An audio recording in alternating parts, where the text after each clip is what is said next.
Swoohoo YouTube, SwooCube here. Today I am talking another starter deck. Today is Boba Fett. Just a quick recap for those unfamiliar. What I'm trying to accomplish here is creating a battle box of interchangeable decks built around various leaders from the Spark of Rebellion expansion set that play well with the two-player starter decks. These are casual decks in nature. They're designed to be similar power level, try to be heavy on flavor and theme, and have similar construction guidelines. The Luke and the Vader decks notably have a limited number of like super powerful bomb cards. They certainly have strong cards, but the power level is tuned to a specific level. It's not just as good as it could possibly be. And there are also a high number of cards that exist in one copy only. And what that does is it creates a level of variance in the deck and allows for a greater degree of replayability without seeing the same game state over and over and over again. That's what I'm trying to achieve with these starter decks. So I've done one for Thrawn, one for Hera, today's Boba Fett, and I've got a few more after this that we'll cover. So without further ado, I'm going to jump into the deck. Now, the Thrawn and the Hera deck were highly flavorful. Thrawn had a number of units that were, kind of unique to him in the lore. Same with Hera, the full Spectre squad. Boba Fett does not have as much, unique Boba Fett stuff in this set, in Spark of Rebellion. So this deck is more going for a certain gameplay feel based around the Boba Fett leader.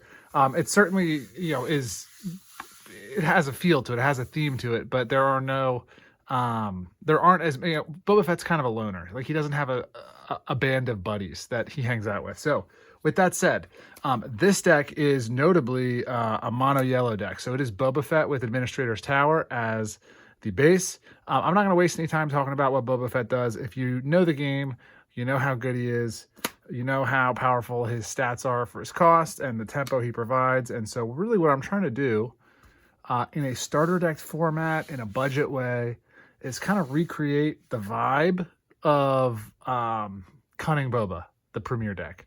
And I think I've done a pretty good job. And it's tuned, it balances well with the starter decks, and it's actually a really fun, different kind of game, as opposed to playing just the two starter decks against each other. So into the units, we have on the ground, just on the bottom end, 1 Jawa Scavenger, 3 of Greedo. He's a 3 of. I think that's kind of a flavorful card. He's kind of a bounty hunter and a bad guy. I don't know. 2 drops, 2 Crafty Smugglers, 2 Probe Droids, a Bib Fortuna, get that Jabba's Palace action going. 3 drops, we have a Lone Cell Block Guard. I'd love to have a different unit that was more underworldy and less imperially, but limited card pool here. Probably update in future sets. 3 Swoop Racers. This is a nice aggressive card for 3. 4 drops. We've got the Jabba. And, obviously, like, Jabba and Bib Fortuna are pretty flavorful. As are the Gamorrean Guards, which show up in a 3 of. These are... So there's 4 Ground Sentinels in the deck, but Gamorrean Guards really count as half Sentinels. They're strong cards, but you can turn off the Sentinel, so it's not quite as good as having a full Sentinel. Anyway, I talk a lot about Sentinels, I've noticed, as I'm going through these deck lists, and it's really because that is one of the key effects that shows up as really powerful in the gameplay between these decks. And so I found that decks with more Sentinels tend to perform better. And so that's one of the knobs that I dial and pay very close attention to as I'm balancing these decks, is the amount of Sentinels, the type of Sentinels, are decks that are meant to be kind of aggressive and tempo-y, being too defensive, things like that. So something I think about a lot, which is why I talk about it a lot. Anyway, 5 drops. We've got the double yellow Cantina Bouncer as a one-off Syndicate Lackey, 2 Bosks, one of the best units in the game at 5, and certainly one of the best cards in this deck. And at the top of the curve for the units, we have 2 Bounty Hunter Crews. There's nothing bigger than that. So Boba's units definitely cap out at smaller stats than like the Vader deck or the Luke deck, which has Han Solo, Obi-Wan, or Vader's got some AT-ATs and Star Destroyers and Palpatine. That is intentional. Boba is really designed to play kind of an aggressive tempo role. He's trying to stack up damage fast and close out the game by finding his spots and going in for the kill. So into space. Two TIE Fighter, Mining Guild TIE Fighters. These cards are kind of the unsung hero of the deck. I'm saying it now, I guess. But having an out to always use Boba's resource, I found to be very, very strong. And this deck does tend towards cheaper cards. So you can really dump your hand fast, especially with Boba's untapped. So just being able to draw into gas is very, very important.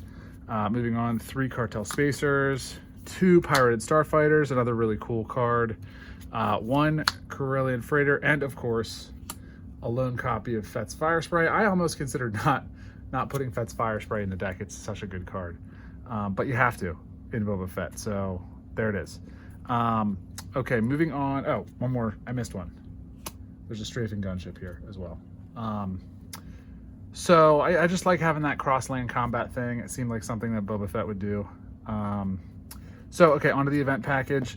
This is where Boba Fett, I think the deck really stands out in its strength, is the quality of the cheap cunning events and the numbers that I have included of those. So, probably the best event, low-cost event in the game.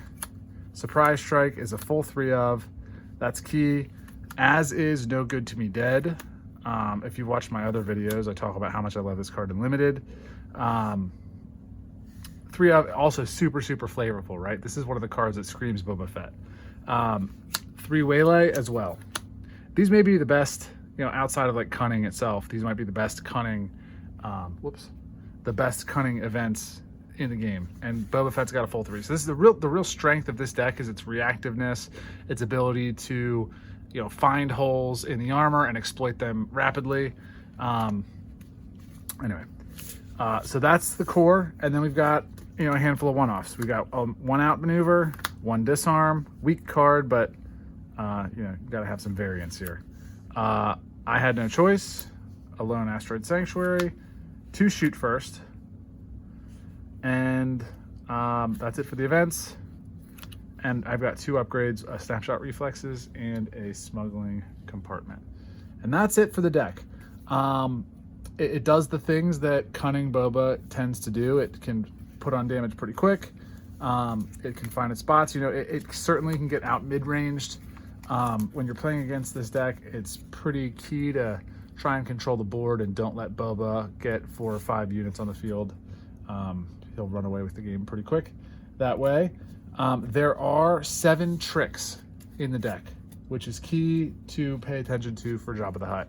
So when you have a Jabba in hand, pay attention to how many tricks you've resourced, how many you have in hand, and you'll be able to do a rough calculation for your odds on what you might get when you're playing. But I did want to have a nice density of tricks so that he was kind of worth playing and did some cool stuff. With Bib Fortuna and Jabba out, you can like drop I had no choice, really, really early in the game and completely set. It almost feels like playing cunning. So yeah, that's the deck. It's, kind of Boba Fett, tempo aggro, aggro control, whatever you want to call it. It certainly isn't as fast as the Premier version, intentionally so. It needs to be kind of tuned to the same level as the other starter decks. But that's that. I'm about to sneeze, so I'm going to sign out.